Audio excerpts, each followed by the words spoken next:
ಏನು ಈ ಒಂದು ಕಿಟಿಕಿಯ ವಿಶೇಷತೆ ಏನು ಹೇಳಿ? ಕೆಂಪು ಕಲ್ಲಿಂದ ಮಾಡಿದಂತಹ ಕಿಟಕಿ ಅದು ನಮಗೆ ಕೌಂಟರ್ನ ರೀತಿಯಲ್ಲಿ ಮಾಡುವ ರೀತಿಯಲ್ಲಿ ಅದನ್ನು ಮಾಡಿಕೊಂಡು ಬಂದದ್ದು. ಆಫೀಸ್ ರೂಮಿನ ಲೆಕ್ಕದಲ್ಲಿ ಇದನ್ನು ಉಪಯೋಗ ಮಾಡುವಂತಹ. ಆಗ ಮರದಲ್ಲಿ ಮಾಡುವುದಕ್ಕಿಂತಲೂ ಕಲ್ಲಿನಲ್ಲಿ ಮಾಡಿದಲ್ಲಿ ಒಂದು ವಿಶೇಷತೆ ಕಾಣ್ತಾ ಉಂಟು. ನಮಗೆ ಅಸಲಿನಲ್ಲಿ ದೊಡ್ಡ ಮಟ್ಟಿಗೆ ಬರುವುದಿಲ್ಲ. ಮರದ ಅಸಲನ್ನು ಸಹ ಸೇರಿಸಿಕೊಂಡ್ರೆ, ಕಲ್ಲನ್ನು ಅದರ ಕೂಲಿಯನ್ನು ಸೇರಿಸಿಕೊಂಡ್ರೆ ಅದೇ ಇದರಲ್ಲಿ ಬರ್ತದೆ ಅಂತ ಹೇಳಿ ಅವ ಹೇಳಿದ.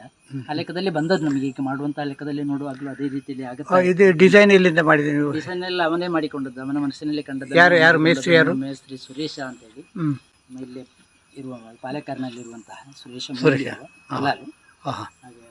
ಅವನ ಇದರಲ್ಲಿ ಅದನ್ನು ಮಾಡಿಕೊಂಡು ಬಂದದ್ದು. ಕುಂಬಳೆಯಲ್ಲಿ ಅವರು ಏನೋ ಒಂದು ಯಾವುದೋ ಕೆರೆಯ ಹತ್ತಿರ ಇರುವಂತಹ ಒಂದು ಇದರಲ್ಲಿ ಮಾಡಿದಂತಹ ಒಂದು ಚಿತ್ರವನ್ನು ತೋರಿಸಿದ್ದಾನೆ ನನಗೆ.